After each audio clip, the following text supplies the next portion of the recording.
It's like, what the fuck is going on? Like, what? Like, it's literally like so insane.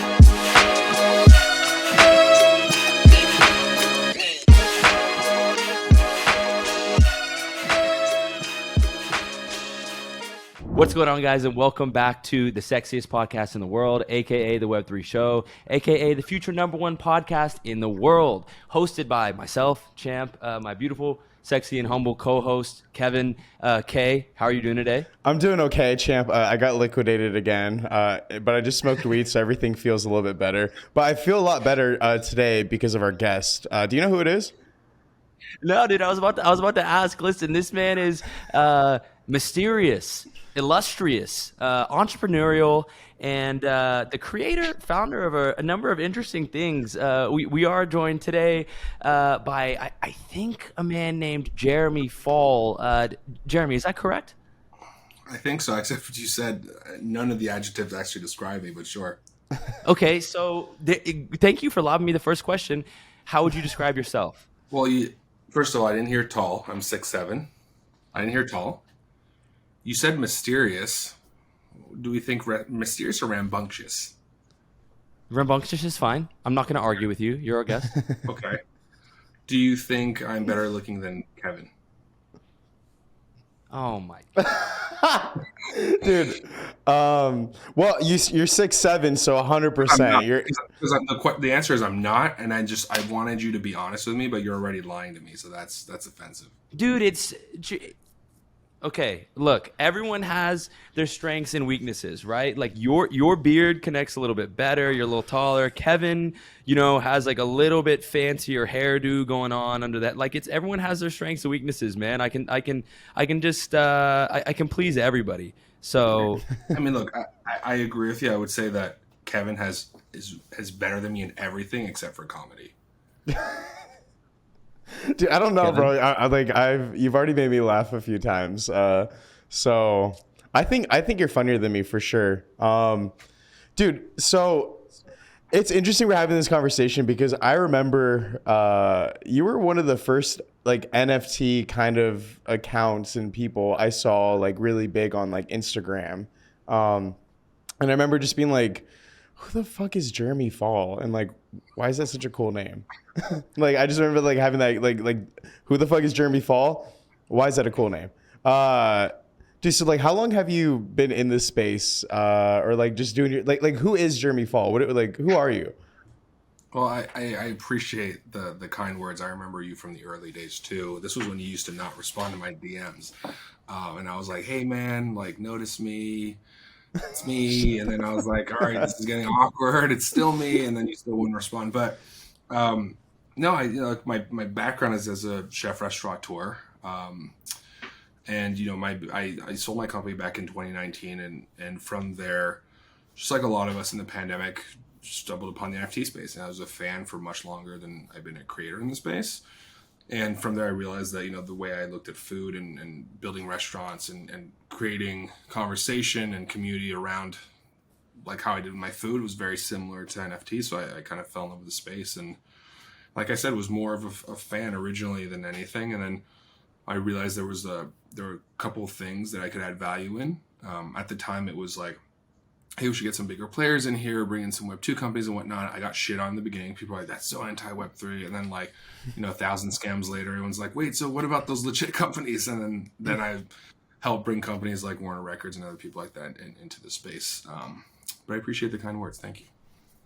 Of course. So were these like these other brands that you helped like kind of onboard into Web3? Were these like companies that you were working with before when you were a restaurateur? Some yes, and some not. I think a lot of it, to be honest, it comes to being able to communicate in a Web2 way. Like I'm a grandpa in this space. I'm 32, right? I think we're probably not that far in age. I'm 30 right now. Yeah, I was gonna say you guys look like you're younger than me, but like what is Champ, like 22? I'm 24. I'm 24. So, I mean, yeah, like I think there was something there about being able to have had a successful exit in the Web2 space and be able to talk to these companies and this thing is not just a bunch of degens just running around and trading and saying like GM, GN every day. Like there's a way to be able to communicate with these companies and bring them in. But the challenge is the ones that want to come in and care about the actual space, and that's always a challenge to find. But companies like Warner came to me and they're like, hey, we have a bunch of IP, we want to give out free IP, can you help us? And I was like, fuck yeah, I can. Free IP from a record label that's like completely different than anything else. So we did that first drop Stickman toys with them, and from there we built on Probably Label, which is now a record label that we co-own together. That's a Web3 label. Yeah, that's actually what I was going to ask you about next, because like I actually said earlier during the kind of wild introduction, you've had your hands in a number of things in the Web3 space. How did, Probably a Label, which is one of the first ones that comes to mind now, given it's pretty recent, there's a lot of excitement around that project. Can you give some background on how that sort of came to be? And I mean kind of all the way from the beginning, right? Like how did you meet and know the people that made all this happen, to how did this thing actually end up minting out? Yeah, of course. So that one's a bit of an anomaly because, I got a DM from Warner Records directly. And this was earlier in 2022, which is crazy to think how quickly this year has flown by. But the idea, was I got this message that was like, hey, like we have this really cool idea for a project, really valuable IP from one of our artists called the Stickman Project. This idea called Stickman Toys, and we want to drop this, but we'd love some guidance and we want to do it right. And so I was like, oh, cool. Yeah, this is awesome. And then when I found out that it was a free mint and it was IP, they get to own the actual audio, the visuals, with all the NFTs, I thought that was like really cool. So we decided to partner with my brand, Probably Nothing. And Bose came in as a partner as well, delivering like actual hardware, for some of the holders, depending on rarity, right, for the mint. So it's a free mint with the ability to get free hardware from Bose with Warner Records IP. And I was like, this is the kind of shit that I want to see in the space. Like, this is exactly it. It's people utilizing blockchain technology and NFTs to drop something different, right, than a traditional label. They could have come in and been like, hey, we're gonna make $50 million and like, take one of our biggest artists and drop whatever it is, right? But they chose to do it in this way, and I thought that was a really elegant move. So from there, we started talking. I was like, this whole IP conversation is really interesting. Like, this is something I've been really pushing for a while, is like the importance of IP and educating people on what IP is and how to use it and all of that. And but I can't really have that level of impact that a Warner Records can, right? I can talk about IP all day. I can do that. But ultimately, I'm one person. I am one shop or whatever it is. Having someone who's been doing it at such a high level for years, betting on Web3 is a much bigger statement, right? So that's when we decided to come with Probably a Label, right? Which is a spinoff of Probably Nothing. But also the idea is it's a very different kind of label. It's project based. It's music, but also, we offer to our holders the ability to pitch us IP that we will then incubate. We can finance, develop, advise, build whatever you need with the resources of Warner Records and us, right? And from Probably Nothing, Web3 resources. And we'll go and develop that IP for you. So, that is something like giving that access is something that wasn't possible before, right? It wasn't possible before. Like, how do we have done this 5 years ago? Like,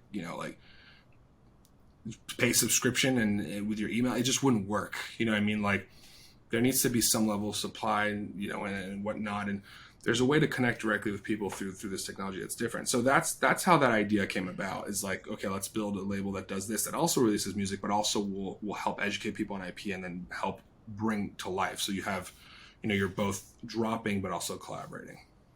That's awesome.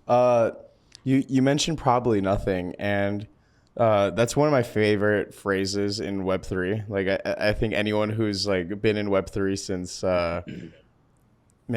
January, December of like this past year, remember that phrase, like just being the most bullish statement of all time. So what came first, like your company Probably Nothing, or like that phrase? That phrase came before me. I didn't invent that, but I was the first to okay. Yeah, no. Genius Yeah. move, by the way. And I acquired other trademarks of people. Someone had it for clothing as well, who become actually good friends of mine now, but acquired it from them as well. So, so yeah, that was like a big thing. I really liked. So my vision for Probably Nothing was okay. The way Supreme represented skate culture in the early '90s, right? Like I'm a '90s kid.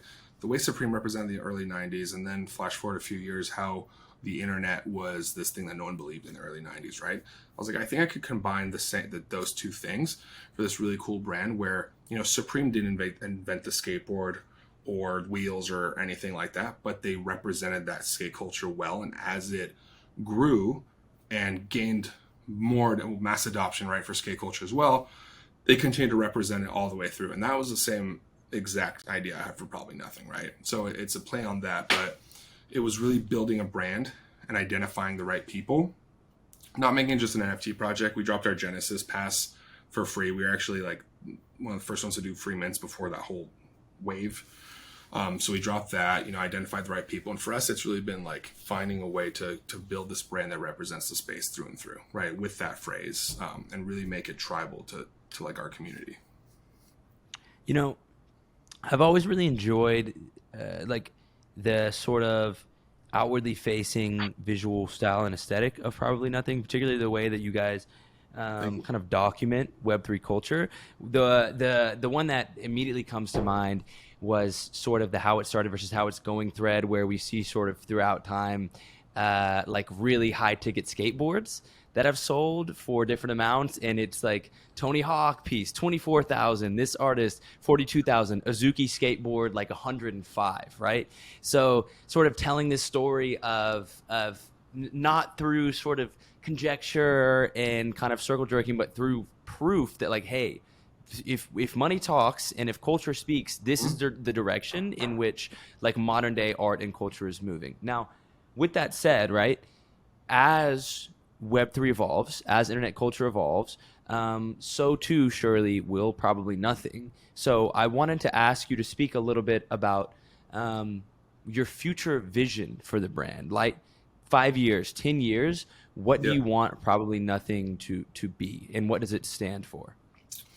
Honestly, it's hard to say, right? Because the space changes every fucking day. So, I mean, as of now, I want it to scale the same way that it's been, where, as this ecosystem grows, right, there's going to be the brands that will represent the masses. There's going to be like, as the bigger players enter the space, there's going to be those brands, right?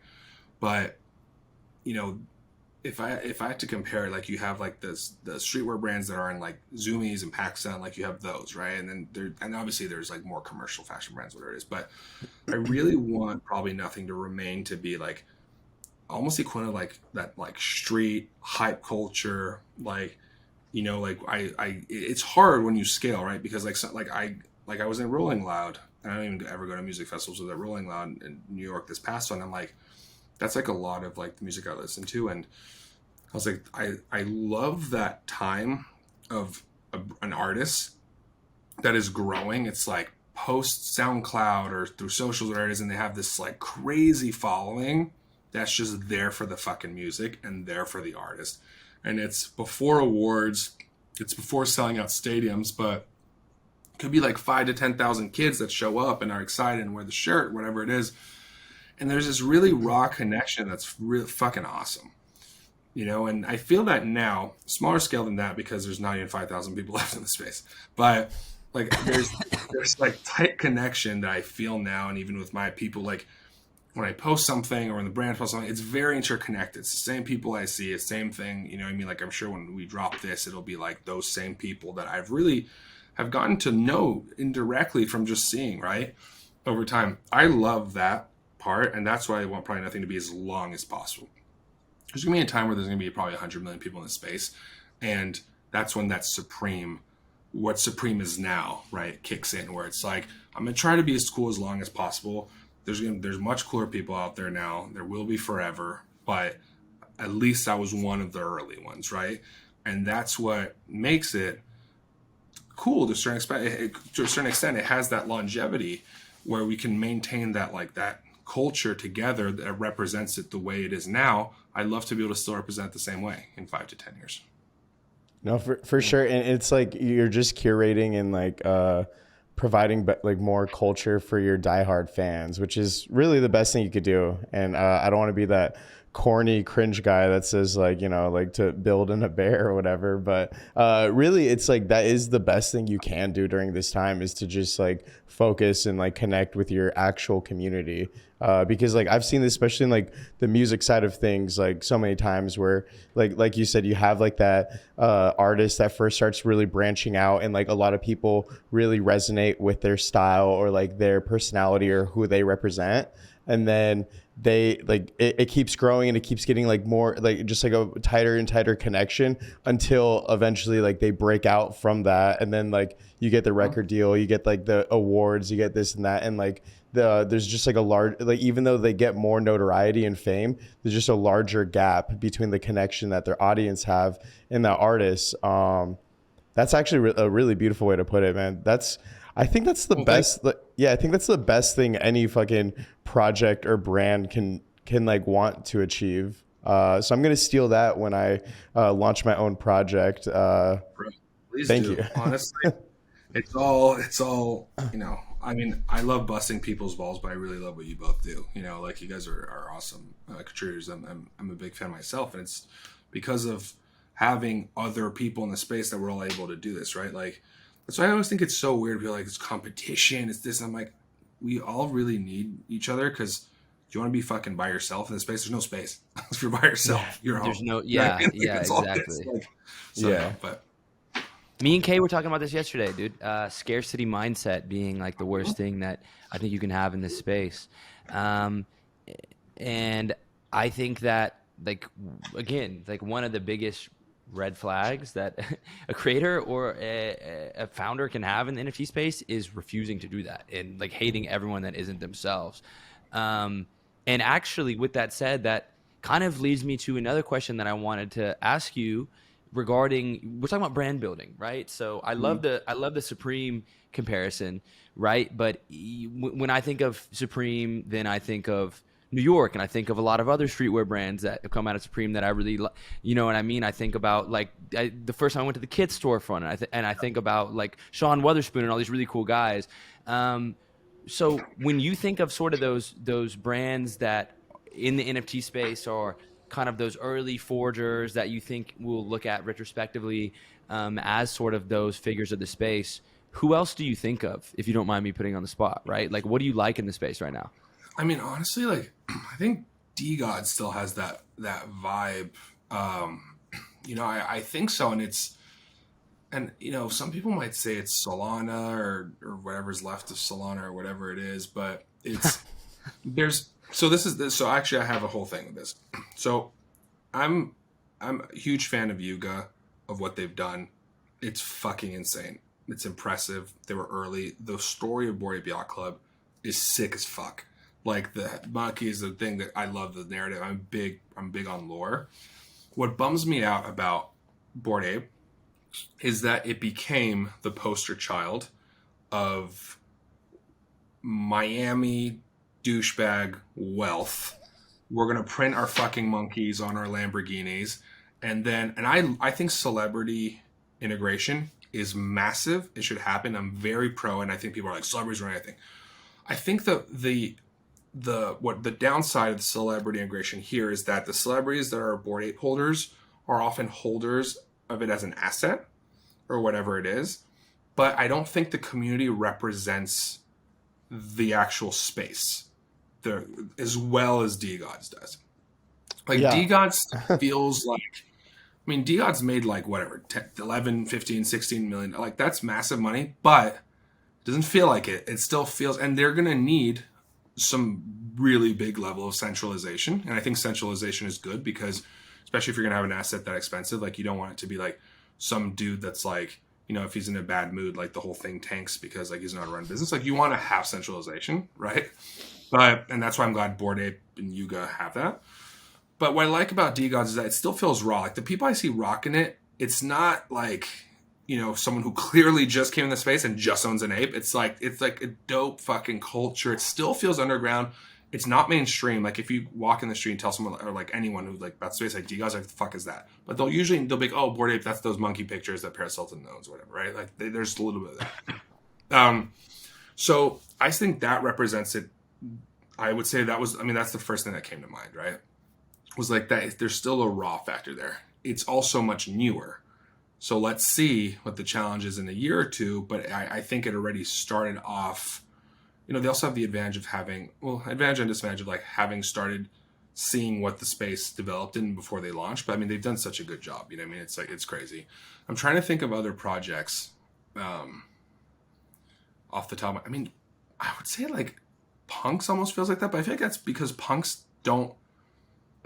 never built out a full business model. Like they just don't do anything. They don't do anything. And I fucking love that. I don't even own one, but like, I love how like, you're just like, if you have one, it's just like, you fucking know. It's like, if you know, part of that culture, you're an OG. Like, it just feels like a little bit different than like, we're launching this product. And that goes to say like, I'm about transparency, but I think, for me, these projects, a lot of them are these like publicly traded like startups that are like so much about transparency that it becomes, toxic to the project and to everyone involved. Because like, imagine being like, oh, hey, Tesla, I own stock. Can you tell me when you guys clocked in and out today? Wait, how much are you spending on sandwiches in the cafeteria? Like, wait a minute. Wait, Kevin, I know is your, but no, go ahead, Jeremy, bro. Go ahead, pop off. You are this is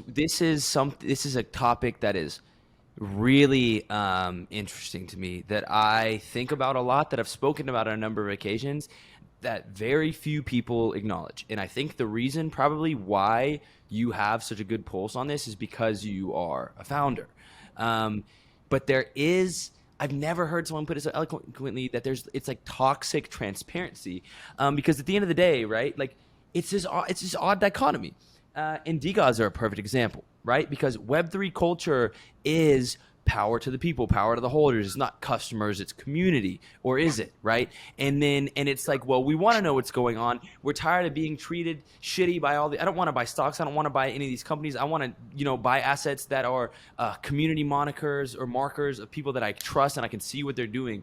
But then you see it play out in odd ways, a la DeGods, right? It's this thing that becomes this huge cultural moment in Web3, and like it or not, a lot of people have large amounts of capital tied up, which at the end of the day, again, like we can look at what, the founders charged up front versus what they happen to be traded to publicly, but then of course they collect royalties. Anyway, and it becomes sticky because it's like, well, we want to have our nose in everything, but you also don't see, like you said, Tesla or Apple, or any huge successful Web2 companies. They don't publish detailed financials of where every single dollar went, because frankly, the consumer doesn't always know what's best for the internals of that company, right? But you can't say that to NFT holders, because you're going to, via sort of the cultural standards of NFTs, like alienate the customer, right? Or the holder. And on top of that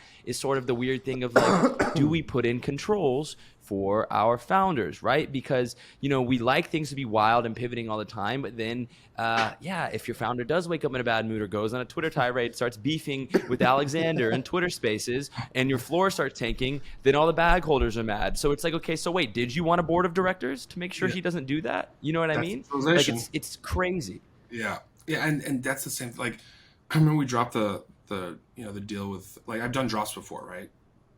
And then people are like, oh, sketchy, you transferred the funds out of the smart contract. I'm like, the fuck? I'm like, first of all, we're a company with a payroll, like actual employees that are full-time, that are, I have, like, yeah, no, for sure. Like, when we transfer out and like all the utility that we're telling you we're going to build, you think we're just going to leave in the contract and then just like front it with like, are you fucking mental? Like, that's basic. And it's this whole thing where I'm like, people are always saying this. They're like, this is fucking sick. I'm like, imagine going to the Supreme store, walking in and being like, you can't print another, like, there's not enough shirts for me. And it's like, It's like, well, this is whole thing with Alalis too that like kills me, where people are like, they feel like they have to fucking like, it's like it's a I always say it's a privilege, not a right, but they're like, I'm on the Alalis, like I should be allowed to fucking mint this. There's so much FUD around not being able to mint something, and like, look, it's happened to me. I was on an Alalis, I couldn't mint on time. Fucking move on. Like we'll all survive, right? But there's this weird thing, and it's like, again, imagine going to the Supreme store and being like, I stood in line, like, you're out of shirts. Like, they would be like, yeah, we sold out. And they'd be like, but They'd be like, I stood fuck in you. line. Yeah. Like, Yeah. no one's doing that. And it's like, every time I try to explain to people, they're like, yeah, but you're just such a Web 2 mindset. Like, and I'm like, I don't know that Web 3 is about decentralization. It's not about like every single person benefiting of every single thing. And then on top of that, what I don't understand is like, utility means jack shit to most people, and you can do all the utility you want. The only utility they fucking care about is money. And it's like, I could literally Floor price is the only utility. I could post a picture of a white square and it could go to 20 ETH. Not a single person is going to be like, what does this white square do? No one's going to care. But I can do something with the craziest utility, and it's not the floor price that they expect or they want, and it's over. And it's funny because, I use a lot of examples. Some of these projects, like imagine Nike having come into the space or whatever it was and dropping their shit on Nike.com as digital collectibles, or not even, just like, or whatever it is, selling 250,000 of them, having no floor price, and people just being excited that they get what they paid for. Like, and not being like, this thing went down, Nike, make an announcement now, we got to get the floor up. Like, it's like, what the fuck is going on? Like, what? Like, it's literally like so insane. That is literally why I never did a project. Because like when I first got into this space, I was like, you know what? Like I had a really good idea for a project I wanted to do, and then I was like, I'm gonna ask some questions to some founders, and I realized like if you have a floor price, like you're gonna have just immense stress 24/7. Like that's what I came to realize. Because like one of one artists, they just make art and they put it out. If people want it, they get it. If they don't, they pass, and it is what it is, But whenever an artist does like a collection, then they're like, they always regret it for the most part. And yeah, man, that. Also, I just want to say, like, I appreciate you using like the waiting in line at Supreme for like allow list, like as an example, because like Champ and I used to both be resellers, so like I have been turned down so many times at like, dude, PacSun for the Fear of God drop, or like, dude, just I know that culture, man. yeah, man, like literally like just sitting in a lawn chair outside of Supreme on Fairfax like for hours, and like them being out of stock, and then you just okay, they're out of stock, and you move on. And I'm guilty of it too, because there's been a couple times I had allow list something and I couldn't even mint something because it was like completely over allocated, and I was upset about it. But then I realized like it's okay. I went outside, I touched some grass, and I realized the world moves on. And on top of that, it's very unlikely that project that I didn't mint to the allow list, I could very easily go get it on secondary for. It's a pretty slim chance they're going to go straight to a Bored Ape floor price. So am I really like is it that serious? Yeah, and people get like, it's not like they're bummed, they're angry, and that's the part that bothers me in the space. Is I'm like, do you realize like the anger you have in which and it's not one person, it's a multitude of people, and it's like, like I went to bat for you with all the Arc Albert shit, like hard, and I'm just like, and I'm sorry to bring it up back Oh, you're good, you're good. But it's like, when I saw it, I was like, I'm pretty sure I threw out the Supreme example in there a couple of times too, but I was just like, I just didn't understand why people are so angry. Like in the space, they're angry if you do well. They're angry if you don't do well. They're angry if it's the status quo. It's this weird thing, and I'm like, why is the anger though? Like, why aren't you like anything else but angry, right? So here's dude, this is an outstanding conversation, Jeremy. I love this perspective. Yeah, so I started just like totally trolling. No. This is so important. As someone from the perspective of someone who has spent the last, I'm a project founder, 9 months physically and mentally driving myself into the ground, because that's just how I work, right? And I've learned a lot, right? And I've certainly developed somewhat better habits. Like, I've come to the acceptance. It really doesn't matter what I do. Um, there are going to be people who, don't even know what my face looks like, that will continue to call me a piece of shit online, that will send me threats, that will, wish bad health upon me and my family for no reason other than, I don't know, like a metric goes down that they don't even really understand what it means on my NFT collection that they don't even own, right? And it's sort of, like whenever I first became attuned to this experience, like at first I was like, oh man, like fuck, this makes me so sad, this sucks. But the more that I thought about it, I begun to kind of realize that and you are a steward of internet culture, right? I've watched this happen with sort of notable individuals on the internet as long as I've been alive. So I remember reading YouTube comments like Kev Jumba and Niga Higa comments whenever I was a kid, and reading their comments and seeing people calling them pieces of shit and all these horrible things on the internet and being like, wow, I wonder why people say that.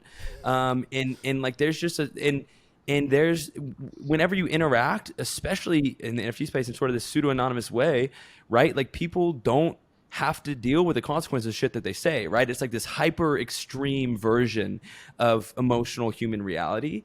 But the part that sucks about it is what you guys were talking about earlier, which is sort of this floor price metric, because at the end of the day, like, dude, I mean, and by the way, the reason I got into NFTs is because I was good at trading them, which means buying them for an amount and then selling them for more. So if anybody understands playing that game, it's me, right? But when you get on the other side of it, it's like, dude, when you're talking about bringing Web2 companies in, they're used to selling items. They try to appropriately price items, which technically means that if an item is appropriately priced, it should stay at the same value forever, right? But if you do that in NFTs, it's literally a piece of shit. As a matter of fact, if you don't grossly underprice it so that people can just appropriately reprice it to the correct amount as soon as they buy it, then it's fuck you. And if you don't continue to add value without making any more money atop that already grossly underpriced product, then it's also fuck you, right?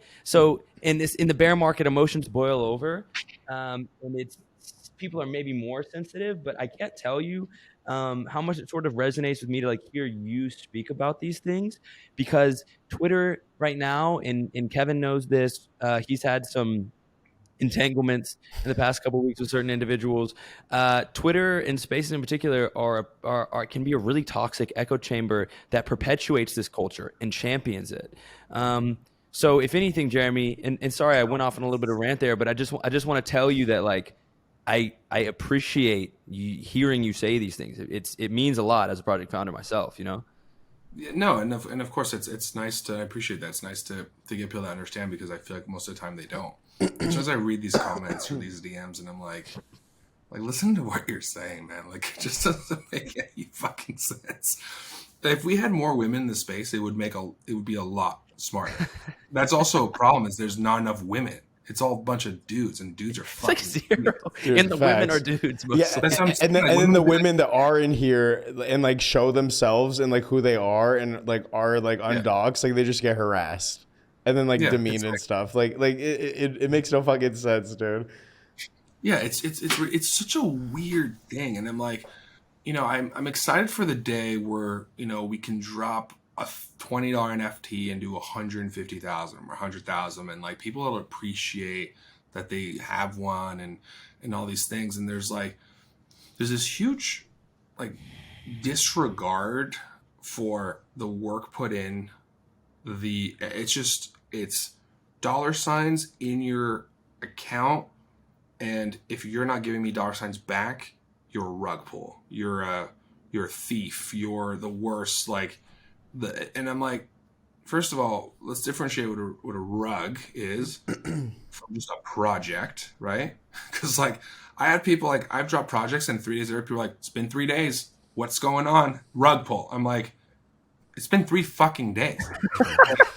We dropped on a Friday. It's a Monday. Like, what the fuck are you talking about? Like, people are just like, they'll freak the fuck out. They're like, rug pull. Like, this is clearly like, I knew this. And I'm like, if you knew this, why did you buy it?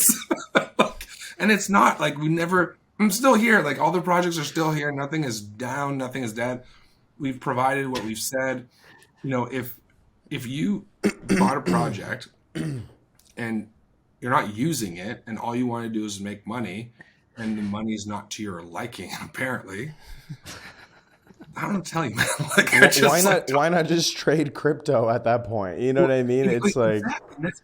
And that's a weird thing. People are like, and that's why I always tell people, they're like, yeah, but like, look at Bored Ape. Like, they're like, they did it right. So I'm like, dude, they're worth like $150,000. None of those people give a shit about the digital bathroom where you can draw.